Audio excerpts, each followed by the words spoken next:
Chapter 7. Jim Valenti pulled into the parking lot of the sheriff's station on East 5th Street. He had done it thousands of times before, but this time he had to mentally force himself not to park in the employees section. Each time he had come here recently, he felt like a kick in the belly. Law enforcement had been in his blood since he was a child, and had stayed with him even after his father had been disgraced and removed from duty. Like father, like son, he thought ruefully. Both of them had become embroiled in the world of aliens, which had cost them their livelihoods. Valenti sat back in his seat, closing his eyes, the past replaying like a movie in his mind. His father, James Sr., had been a deputy when the alien ship had crashed at Pullman Ranch in the summer of 1947. The resulting cover-up had sparked his interest in UFOs and alien visitations, and he avidly worked cases of unexplained disappearances and reported abductions in the area of Chavez County and beyond. In 1955, James got a copy of the book Among Us, written by noted UFO author William Atherton, and read and reread his copy of it so many times that the bindings had broken. Atherton was clear in his text that he felt aliens were already on Earth, walking among humans unnoticed. He knew the truth, but that knowledge would cost him. 4 years after his book was published, Atherton disappeared.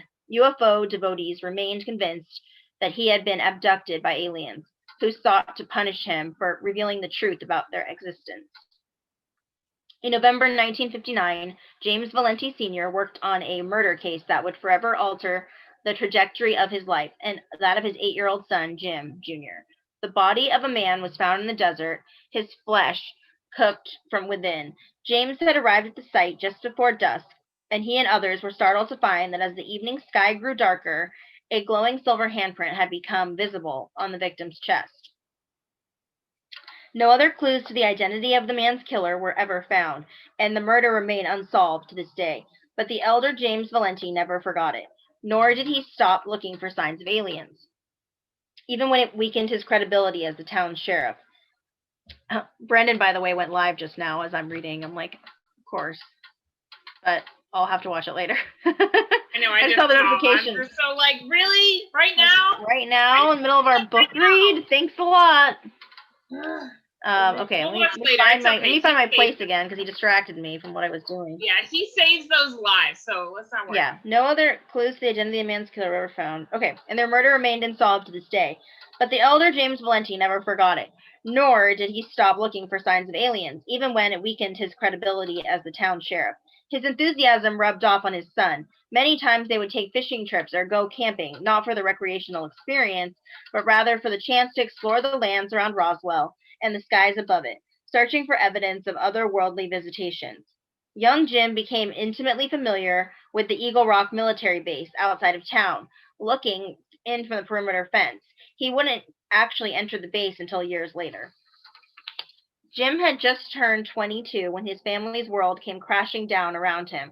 First, his mother developed inoperable breast cancer, but it metastasized so quickly that there was little the doctors could do to stop its spread. Constantly in pain, she died in her sleep in the summer of 1970. Jim always suspected that she may have hastened her own death by taking multiple painkillers, but he had never discussed the matter with his father. A few months later, the body of a young woman named Sheila Hubble had been found in a condition similar to that of the 1959 corpse, right down to the presence of the silver handprint. She had been killed in the restroom area at the side of Pepper's Cafe near her car. All signs pointed to a stranger who had surprised her, rather than an attack by someone she knew. Her husband, Everett Hubble, had seen a man running away from the car, and while the official police reports chalked the incident up to a failed car theft, Hubble had believed differently. Everett Hubble was a veteran of the Vietnam War and a man dangerously on the edge. Like Atherton, Hubble believed that aliens walked among us. After his wife's murder, Hubble became a man driven by vengeance, determined to track down Sheila's killer, whom he believed to be a shape-shifting alien. Late in 1972, Everett Hubble returned to Roswell, supposedly on the trail of the alien who had killed his wife. Hubble and Sheriff Valenti tracked the man to a silo outside of town, and in the ensuing confrontation, Hubble shot the drifter dead. James took the fall for the shooting, but when it turned out that the drifter was fully human and not one of the aliens whom Hubble had hunted, the sheriff was stripped of his job. Recently, Jim had come across the newspaper headline from that fateful day. December 8, 1972, Roswell sheriff taken in for questioning for the silo murder. The toll of that year's events had weighed hard on Jim's father, and he sank further and further into depression, alcohol, and insane-sounding ravings about aliens. On Halloween night in 1973, events came to a head when James Sr. took 2 teenage pranksters hostage, claiming they were aliens. The boys had come in costume to throw toilet paper into the neighborhood trees, little realizing the danger awaiting them from the grief-crazed ex-sheriff. In the ensuing scandal, Jim had little choice but to commit his father to a mental institution. At first, he visited daily, then weekly, then once or twice a month. Over the years, the gaps had grown in length, even as his father's lucidity progressively dwindled. When Jim married Michelle Green, James Sr. had been released to attend the wedding, but had been removed from before the ceremony even started because of his loud, incoherent rantings. Only when he promised not to speak did the attending nurse allow him to witness his own son's nuptials. James Sr. rarely spoke at all after that. He smiled and played a bit with young Kyle on the infrequent occasions when Jim had brought his son to visit. But for the most part, the old man seemed distracted, even as the toddler climbed all over him as though he were a jungle gym. Once, after Kyle had offended his grandfather with some innocent childish comment, James had yelled at the little boy so harshly that his grandson had begged to stay home the next time Jim visited the hospital, and the time after that. Eventually, Jim began staying home as well. He became a deputy under his father's successor, then eventually he became sheriff himself. His marriage to Michelle didn't last, but Jim kept custody of Kyle. Although the two of them were quite close, Jim didn't share much of his continuing interest in UFOs with his son. Better to let the boy discover his own path, he thought at the time, and break the endless cycle of searching for things that aren't there.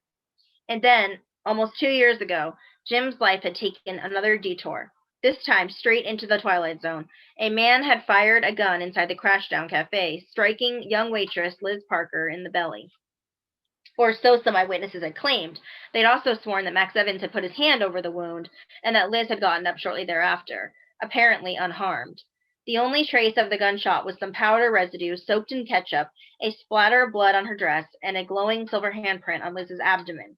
Valenti's investigation into the shooting led him to begin surveillance on Max Evans, and eventually his sister Isabel as well, along with Max's closest friend, Michael Guerin.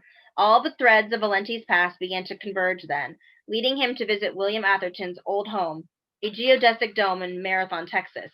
There he was knocked unconscious by FBI agent Kathleen Topolsky, who was also spying on Max and the others. Jim soon discovered that Atherton was the man who had been burned to a crisp in 1959. Later, Everett Hubble returned to town and abducted Max Evans, accusing the teen of being the shape-shifting killer of Sheila Hubble. The sheriff was forced to shoot Hubble in order to protect Max, and in doing so came to understand that his obsessions were turning him into a man every bit as dangerous as Hubble had been, and just as out there as his father had become prior to his unraveling. Jim reconnected with his father at the time of that incident, and both men remained on the path toward healing today. Shortly after saving Max from Hubble, Valenti had learned the whole truth. Aliens did walk among humans, and Max, Isabel, and Michael were 3 of them.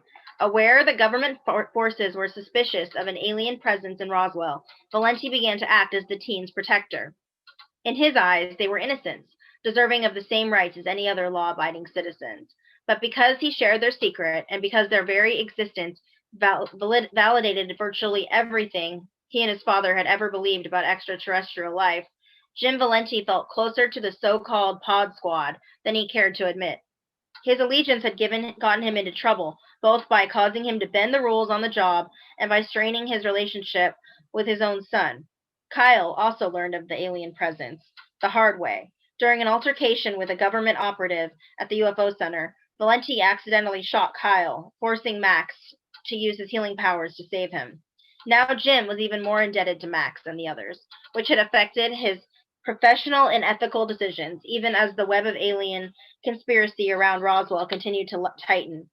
Near the same time, the original guardian of the aliens, a shape-changing man who was known only as Macedo, came back to the town, bringing with him Tess Harding. She was another teenage alien whom Macedo had raised separately from the others.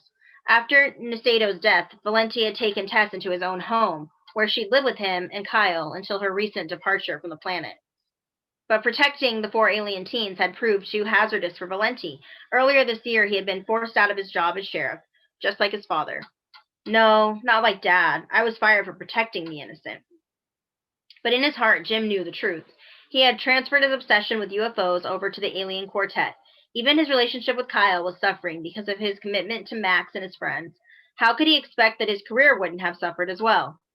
The job hadn't prepared him for secret government agencies infiltrating the town, attacks by rival alien races, or threats from geologists trying to conquer the world at the behest of strange blue otherworldly crystals. A sharp knock on his car window startled Valenti out of his reverie. His hand automatically went to the holster between the car seat, but the weapon was no longer there. In the split second that this knowledge came, he looked to see who was standing outside his car. He relaxed, relieved to see Deputy Owen Blackwood, one of his oldest friends in the department.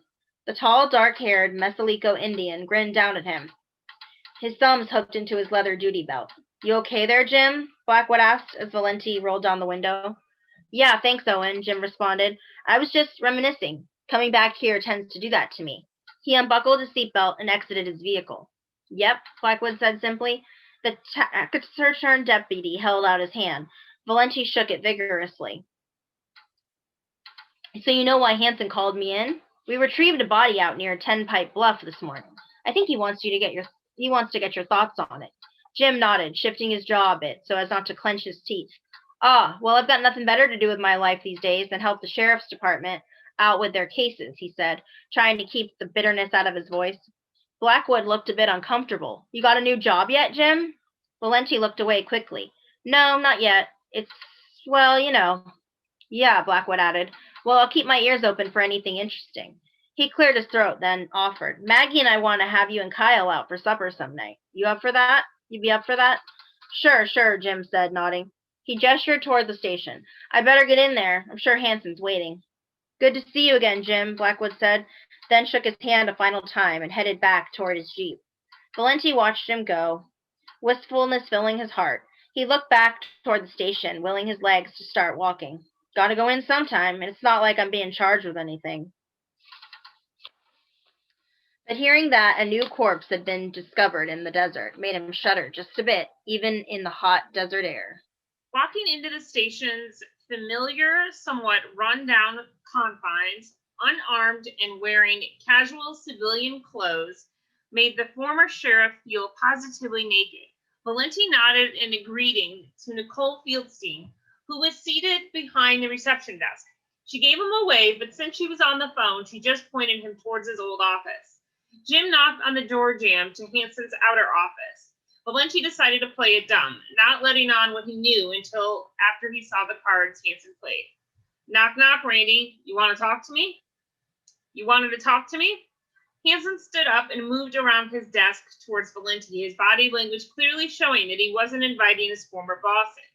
"Jim, thanks for coming by. How are things going for you and Kyle?" "They're going," Valenti said non-committally. "What can I do for you?"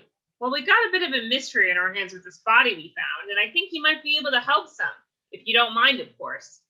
"Not at all," Valenti said, a thin, humorless smile on his lips. "I've got a bit of free time today." "Then let's go down to the dungeon," Hansen said, moving past Valenti and into the hall. Jim noticed that, unlike Blackwood, Hansen hadn't offered him a handshake. They moved down a set of back stairs to the area that had been called the dungeon since before James Valenti Sr. became sheriff. It was a small morgue, equipped with just enough equipment to be functional when necessary. But since most of the autopsies in the area were done up in Albuquerque, the room was only rarely used. The smell hit Valenti about halfway down. He recognized the stench of death, though this was more acrid than usual. When they entered the room, he saw why. Stretched out on the table was the thoroughly burned body of a man. Working over him was Bill Bender, who was muttering notes into a small dictaphone as he, I don't even know if that's the right way to pronounce it, probably not, dictaphone, whatever, as he prodded at different parts of the charred corpse. Before Hansen could say anything, Bender looked up and grinned in Valenti's direction. "Jim, good to see you." Valenti grinned back. "Howdy, Bill, it's been a while." Bender held up his gloved hands, palms out. You'll excuse me not shaking your hand, Jim. Sure thing. Hanson spoke up. A couple of rabbit hunters found his body buried up on Ten Pike Bluff this morning. Look at all familiar? Jim studied what was left of the corpse's face for a moment, but felt no spark of recognition. Hanson gestured and Bender pulled back the drape over the body's torso. Valenti sucked his breath in, his eyes widening with surprise. A deep impression of a human hand was seared deeply into the body's torso. Sorry, Randy. Can't say as I recognize the man. You sure, Jim? He's got a handprint burned right into his chest. Looks a lot like those photos you used to show us of people who were supposedly killed by aliens. Hanson stared at Valenti, watching him closely. He's almost right about that, Valenti thought. Aloud, he said, Not exactly, Randy. Those handprints were silver, and they glowed. Besides, they always faded away after a day or two. Hanson's tone was snide. Pretty convenient. So maybe our victim was done in by an earthling after all. My, he's actually starting to sound like the town sheriff. Valenti felt some mild surprise at how much the young sheriff's confidence had increased since the city-wide power failure a few months back. The chaos created by that incident must have shown Harrison just how unprepared for the job he had been back then. Still, Valenti couldn't help but rise to his replacement's provocation. At least a little. That's fine police work, Sheriff. Planet Earth is where I'd have started looking for suspects, too. Take another look at the man, Hanson said, eyes narrowing. You sure you don't recognize him? Once again, Valenti studied the charred rictus that was the corpse's face, but still couldn't figure out who it might be. Not much to go on here, Randy. The body's been burned beyond recognition. Did you find any clothes or personal effects of him? Bender gestured to a tattered and scorched pile of fabric over on the countertop. That's all we've got. Seems to be what's left of a two-tone brown polo shirt, a white cotton tank top, and blue jeans. But there are some other identifying features. Using his fingers and a stainless steel pointer, he displayed a small metal object that was lodged into the cooked flesh by the elbow joint. He's got a pin in his elbow, probably put there because of a dislocation or a fracture. It appears to be about 5 years old. Bender looked at Hanson, who gave him a slight nod. Valenti saw the wordless exchange out of the corner of his eye. Something's wrong here. They're playing games with me. Valenti turned to the new sheriff. Okay, Randy, I taught you most of what you know, so you can stop treating me like some freshwater hick. Who is this? Hanson stared at him for a moment as if measuring him. Then to Bender he said, Tell him. We matched this corpse up to some dental records, and Doc Leasting confirmed that he inserted this after an altercation you and your men had with the decedent a few years back. I think they need to send it. A few years back. Jim, this man is Hank Whitmore. Valenti's mind whirled. He remembered the fight Bender mentioned. Before Whitmore's third wife had left him, he had taken a beating on her pretty hard. The sheriff's deputies were called to the trailer park one night where they interrupted a bloody fracas between Whitmore and his wife. Hank had resisted arrest so vehemently that they'd broken his arm just trying to cuff him. Valenti even remembered young Michael Guerin staring at him from behind the trailer screen door. The boy, not quite a teenager back then, had seemed more relieved than frightened. Huh, Valenti said, at a loss. Whitmore had moved out of Roswell more than a year ago. Didn't you tell me that you saw Whitmore last year right before he left town? He could tell that Hanson was finally getting to the point. Valenti nodded. Yeah, he came by the office upstairs, told me he was going down to Las Cruces to take a job. Said he was taking the trailer and offered to sign anything I needed for his foster child's emancipation. Well, he never made it to Las Cruces, Jim, and he didn't take his trailer. The park finally sold it as abandoned a few months ago. Valenti nodded. He felt a prickly sensation in his spine as he considered Hank Whitmore's likely fate. After all, Macedo had killed many times before, always leaving a silver handprint behind as a calling card. Because Hank had been so abusive towards Michael, Macedo could very well have considered him a mortal threat to the boy. Perhaps Macedo had been especially angry when he had killed Whitmore, leaving the deep hand-shaped wound on the corpse's chest.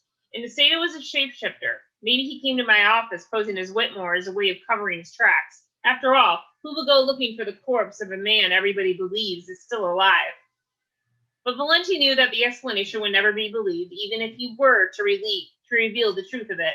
You know, I seem to recall that we held his foster son in the buggy upstairs for a while, Hanson said, back when we thought he might have had something to do with his foster father's disappearance. Michael Guerin was his name, right? Yeah, that's him, said Valenti, nodding. We did pick him up and question him about that, but then Whitmore came back and saw me in my office, and that was that. There wasn't any disappearance, so I had to turn the Garen boy loose. Something else occurs to me, Jim. Last fall, we found that other body buried out in the desert just like this one was. It was burned up and those bones were fused together. Where are you going with this, Randy? The lab tests showed that those bones were over 40 years old. Valenti's eyes narrowed. He was beginning to lose his patience. Yeah, that's what they showed, all right. But remember that we found Michael Guerin's pocket knife near the burial site? And he was cleared of any suspicion. Good grief, Randy. I was the one who told you why his knife is out there. Hansen puffed up his chest, fixing Valenti with an even more critical stare. Yep, I remember that. You were his alibi then. You were also the one who let him out of the lockup based on the alibi that girl you've been dating gave. Amy DeLuca, right? The mother of Michael's girlfriend, Maria? Valenti shot an angry glance at Bender, who looked slightly sheepish. What is this? Hansen interrupted him. I ain't done yet, Jim. Beyond all of this, you were the only person who saw Hank Whitmore that night, and you were the one who called off the search for him. So it seems to me that, once again, you're that kid's alibi. He paused for a moment, then added, There's something weird going on between you and that bunch of teenage kids, Guerin included. I'm of the belief that whatever is going on with them is what cost you your job. I don't know what it is, but if you were still sheriff and all this had happened to one of your deputies, wouldn't you be asking some pretty hard questions? Valenti started to speak and snapped his jaw shut. He looked down, then over at Bender, and finally back at Hansen. It depends on who it was, Randy. If there's some of you boys I was giving second chances to back when you were having high school kegers and I didn't bust you. All those years I spent in law enforcement, I learned to take the measure of a person to try to see their worth. Sometimes I was wrong, but I generally knew who was worth the extra effort. He took a step closer to Hansen and was gratified to see the sheriff flinch almost imperceptibly. I took that effort with you, and look where it's got you now, Sheriff. Maybe it's because my son is friends with Michael and the others, or maybe it's because I still know who's worth the extra effort. And I don't need to explain things to you, and the very fact that you're asking shows me that maybe one of those times I judged you, I was wrong. Valenti turned on his heel and stalked towards the stairway up to the ground floor. He had to grit his teeth to resist the urge to punch a hole in the wall on the way out. Driving home, Valenti rolled Hansen's accusations over and over in his mind. He knew, of course, that Michael Guerin had indeed been responsible for the death of the first man whose charred bones had been found buried in the desert. But that man, FBI agent Daniel Pierce, had been trying to kill both Valenti and the alien teens. Michael had acted solely in self-defense when he killed Pierce, and Valenti had had no alternative but to help Michael and the others cover the incident up. But the second body was something else entirely. It crossed Valenti's mind that Michael Guerin certainly had a fine motive for wanting to see Hank Whitmore dead, and that the boy's powers were nearly on a par with Masato's, at least in terms of sheer destructiveness. Still, Valenti didn't want to believe that Michael was capable of murder. Whoever ends up taking the fall for Whitmore's death, he thought, this is all going to end badly. So, chapter 8? Yep. That word is dictaphone, Christy. What is it? What happened? That dictaphone. It was? It sounded terrible saying it. So I was like, what are you, like, did you pronounce that right? I just had to correct you for a minute before we go on. Thank you for clarifying. I appreciate that. Okay. Chapter 8. Could you have mixed these up any more? Liz looked over at Max, her expression telling him that she was more than slightly frustrated. Sorry, he said, shrugging. I didn't have a lot of time to get the files in the first place. It wasn't like I messed them up on purpose. He lowered his head slightly and smiled gently at her. What, did you think I did this just so I could spend more time with you? Liz put a hand up, palm out. Just stop with the puppy dog eyes, mister. I'm not through being mad at you yet. Boy, is that ever true. The road their relationship had traveled over the past year contained far more potholes and speed bumps than smooth stretches. You know, this isn't exactly the type of excitement I was looking for this evening, Liz said.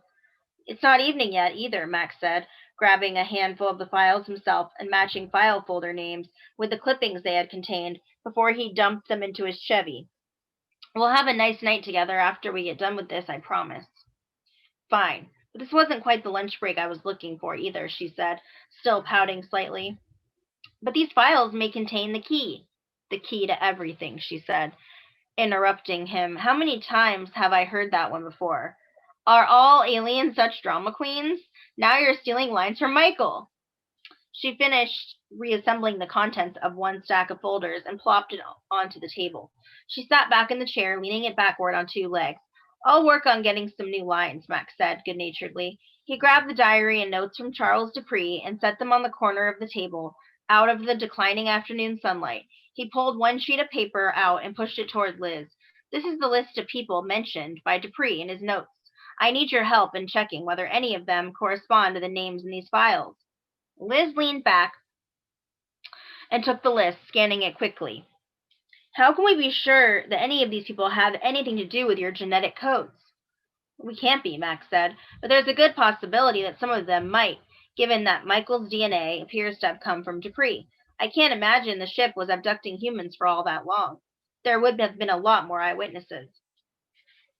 She shrugged. The thing I don't understand is why they had to abduct people for any extended period of time.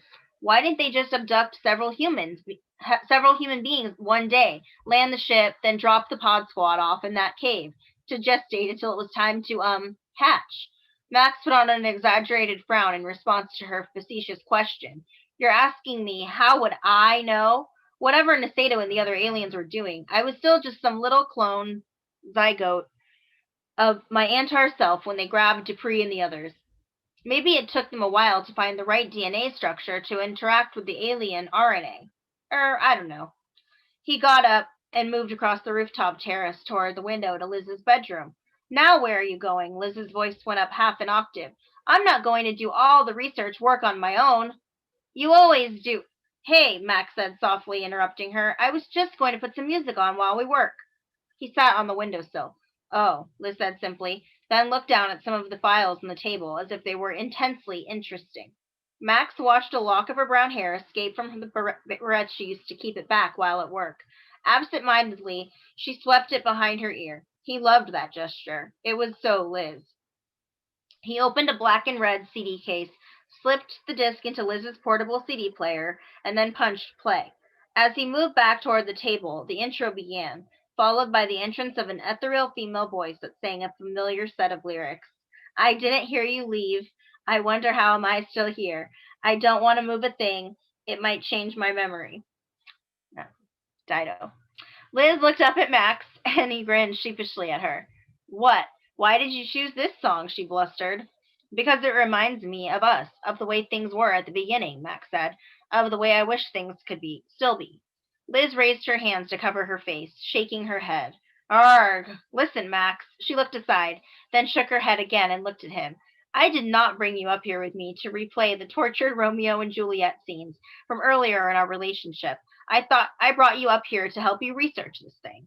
Max smiled at her, nonplussed by her protestations. So research it is, he said after a pause, but can't I enjoy being with you while we do it? She stared at him for a moment, and he wasn't sure how she would respond. Her eyes were so round and soulful. Then color crept up into her cheeks as she blushed, and she smiled slyly. Yeah, I guess there's nothing wrong with that. So can we do some Romeo and Juliet tonight? He grinned. She pointed a finger at him, squinting with one eye. Don't push it, E.T. One step at a time. Both of them smiled as they looked into each other's eyes. Liz finally broke the mutual gaze and resumed looking through the files. Moments later, Max got back to work as well. In the quiet, the music played on. I can't breathe until you're resting here with me. Half an hour later, Liz put down the set of files she was holding. Her frustration was mounting. Max stopped shuffling back and forth between folders and looked back at her. Every time he looked at her, Liz felt herself pulled into his eyes. She had shared so much with him, emotionally and mentally. That's why his physical betrayal of her by sleeping with Tess had devastated her so. She knew that she had helped it all along a little by pretending to have slept with Kyle, but that was because the Max from the future had convinced her that a terrible calamity would befall her friends, if Max and Liz were to remain together. Still, she had worked the deception out of love and out of a desire to protect Max. Liz was reasonably certain he no longer had feelings for Tess, which was the only reason she was allowing him to pull her into his orbit at all. But at times she still wondered if Max's previous bond to Tess had been severed by Tess's recent act of betrayal, when she had taken the Granolith and his unborn son back to Antar to deliver him to Max's enemies. Or maybe her suspicion stemmed from Tess's use of her devious mind warp ability to cause the death of Alex Whitman, and to create problems for the other members of their inner circle. Sometimes Liz wanted to believe that Tess had mind-warped Max into loving her. It made the heartache easier to bear. I can't find Dupree's name or anyone who matches his description in these files, she said, blinking and looking away from Max. But Dupree's journal mentions some of the names in the files in passing, though none of them seem to match you guys in any physical sense. Of course, half of them don't have pictures, so it's a bit tougher to tell. So we're still at 0 then, Max looked dejected. We know that Nasato and whatever other aliens were aboard the ship were abducting humans, Liz said. Then they used the Gendarium to cross the DNA of some of those humans with genetic material from the Royal Four, you, Isabel, Michael, and Tess.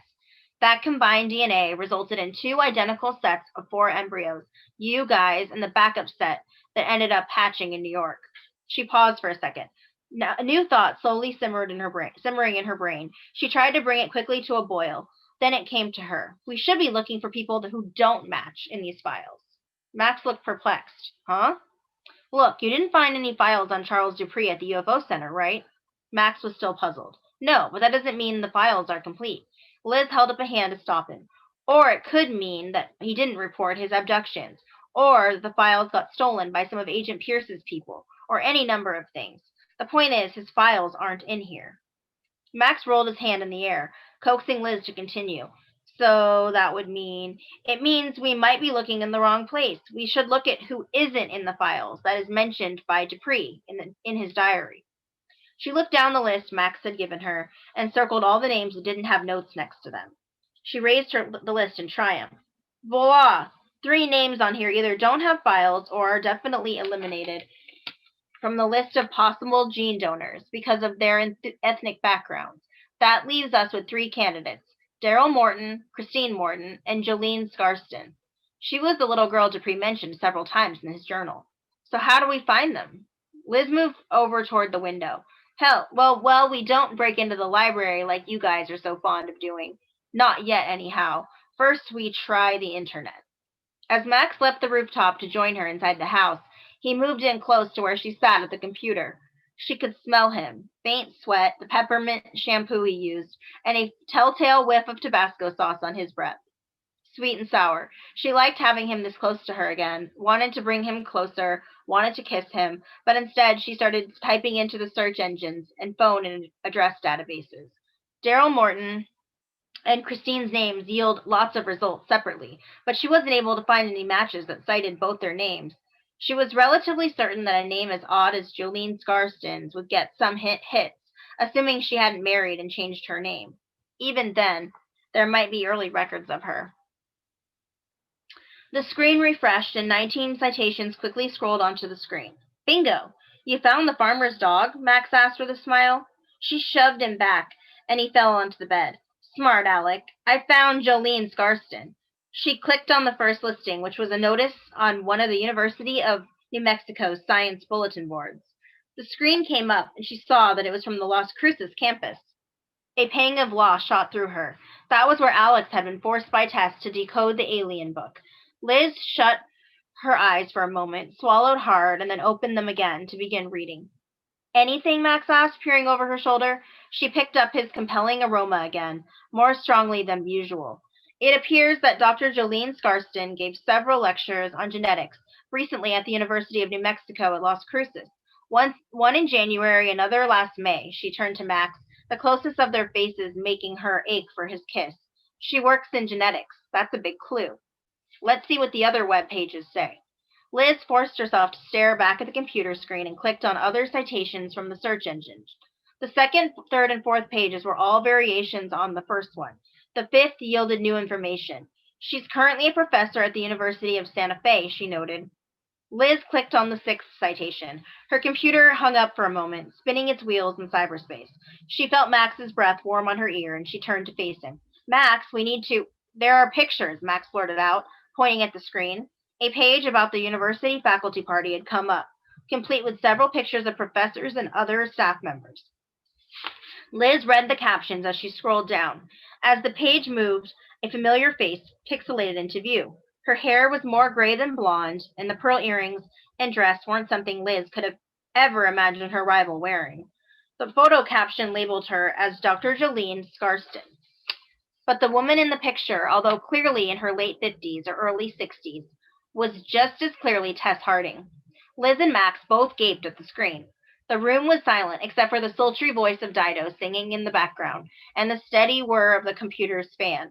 The silence was broken moments later as Maria flung the door to Liz's bedroom open, slamming it into the wall. Liz turned and saw immediately that her friend was frantic. So what else is new? Rising along with Max, she moved toward Maria and looked into her eyes. Liz saw immediately that something was really wrong this time. You guys have to come downstairs, Maria said. Michael is being arrested. Again. Chapter 9. With her father off to his appointment, definitely a golf game, and Jessie off on some deposition assignment, Isabel had the entire office to herself. She had already surfed the internet for a while, but since she wasn't really a nethead type, the exercise bored her fairly quickly. Dad's magazines in the waiting area weren't very intriguing either, though she had been interested in an issue of Entertainment Weekly. Some starlet whose name she didn't recognize from some WB show she never watched still managed to catch her eye, if only for her hair. I could get mine cut like that. How would I look, though, with longer bangs and shorter hair in the back? She'd had long hair all her life, or at least as long as she could remember, even as far back as her emergence from the gestation pod. She had vague recollections of that birth, of seeing Max for the first time, and later Michael. Instinctively, she knew that she and Max were alike, and that Michael was different. Michael is still different, she thought. She knew he hadn't had as good of a life as she and Max had growing up. Hank Whitmore was a mean drunk, whereas Philip and Diane Evans were so wholesome they almost defined the term perfect parents. Isabel knew they weren't perfect. If they were, she and Max would have felt they could tell them the truth about who and what they were. She felt like she knew what gay people must go through, hiding their true selves in the closet for fear others would reject or attack them. Still, Isabel felt that Mom and Dad had been the best parents they could possibly be. With a few things they had learned about their previous lives on Antar, she knew that Michael was Max's general on that other world. That likely predisposed him towards violence. Isabel wondered how much of his foster father's mean streak might have been integrated into Michael's personality as well. How much of what we are is predestined, and how much of it do we create ourselves? These questions troubled her of late, especially given the things that Nicholas Crawford, the leader of the Alien Skins, had told her about her past life as Valandra, the supposedly traitorous sister to the king of Antar. Did I really betray my family and friends? Will I do it again? She felt certain that she could forge her own path, that her destiny was not already written in the stars, though every now and then doubts nagged at her, especially when she was angry, as she had been towards Max for forbidding her to go to college, or when she was distraught, as she had been after Alex's death. Isabel wandered into her father's office and peered out into the window, watching the people and cars on the street.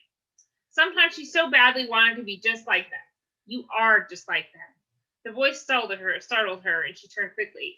There stood Alex, looking just as he had the last time she had seen him alive, except that he was a ghost. He wasn't real. Alex, I didn't hear you come in.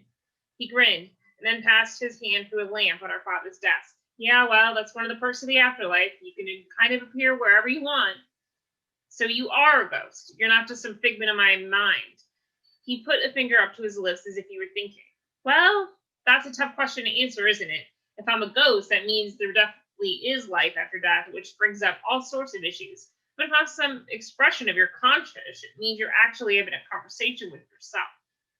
Oh, how very cryptic, Alex, Isabel said, a pout crossing your face. Max saw a ghost at Christmas, though, so I already know there's an afterlife. Really? You mean it couldn't have been a manifestation of his guilty conscience, paired with information he gained from some weird alien power still buried in his unconsciousness? Alex smirked, one eyebrow cocked. Oh, you. Isabel grabbed a pen from the desk and threw it at Alex. It went through him, but hit the pants of Jessie Ramirez, who had just entered the office. What did I do? Jessie asked in earnest. Alex was, of course, gone. Isabel's eyes widened, her hands fluttering in the air. Oh, I'm so sorry, Jessie. There was a fly in here buzzing around, and I was trying to smack it. He bent over and picked the pen up. With a pen? Wouldn't a file folder do the job a bit better? Isabel was completely embarrassed. Yeah, okay, just forget it. I'm sorry I hit you with the pen. I'm so wounded, Jessie said, peering around the door jamb into her father's office looking for something. She expected he was looking to see if her dad was there. He turned back towards her, grinning. I know how you can make it up to me. She sauntered forward until she stood directly in front of him. In what way would that be, Mr. Ramirez? He put his arm around her back, pulling her in tighter. Have dinner with me tonight. Cattleman's Steakhouse. A little too close in, Isabel said. Somebody might see us. Isabel still wasn't sure how her parents would regard her developing relationship with Jesse. There was no point in advertising it. How about Hazel's Cajun? It's at least a little bit farther away from the office. Oui, mon chéri, Jesse said. Cajun it is. He bent down and kissed her, wrapping his other arm around her as he did so. She kissed him back, reveling in the warmth of his lips, allowing her cares and fears to float away. But reality soon intruded on her thoughts. She wriggled out of his grasp. Not here, she said, admonishing him with the finger. My dad might walk in at any moment, and besides, your French accent is horrible. Jesse looked up at the ceiling, his arms outstretched. Twice she wounds me. Why, Lord, why? Isabel laughed and returned to the chair behind her desk. She held up the magazine. So I'm thinking I should get my hair cut. Do you think I'd look good like this? Jesse walked up behind her and swept his hands under her hair, massaging her neck. Oh, no, you won't get me with one of those trick questions. That's girl trick number 1. Ask what the guy thinks of your hair. You are so onto us, woman, Isabel said. She put her hand up on top of his. Don't stop. That feels nice. Oh, but what if your dad walks in? Then I guess we'd have to explain ourselves, wouldn't we? Isabel responded. That seemed to cool him off considerably. After a moment or two of silence, while he kneaded her shoulders, Jesse said, You know who really needs a haircut is that friend of yours, Michael. He's majorly starting to look like a girl. Isabel laughed and slapped one of Jesse's hands. He would so hit you if he heard you say that. Well, he does. What's with the look? Is he purposely trying to get people to think he's a stoner or something? Michael's a good guy, Isabel said. He's just had a hard life. Jesse was about to respond when the phone rang. Isabel punched a button and brought the receiver up to her ear. Her voice instantly chirpy. She said, Good afternoon, Evans Law Office. How may I help you? The expression on her face changed quickly. Slow down, Max. They're doing what? Again? What are the charges? He's not here right now. Hold. Okay, hold on a minute. She swiveled a chair and looked up at Jesse. Speak of the devil. 2 deputies just came to arrest Michael at the crash down. Good guy, huh? Jesse said with a questioning look. Jesse, just trust me on this. Dad isn't here, but he's worked as Michael's lawyer before, pro bono. I'd call him, but I don't think his cell phone is on. Will you help? He hesitated for just a bit before nodding. If you want me to, I will. Thanks, she said, then turned back to the phone.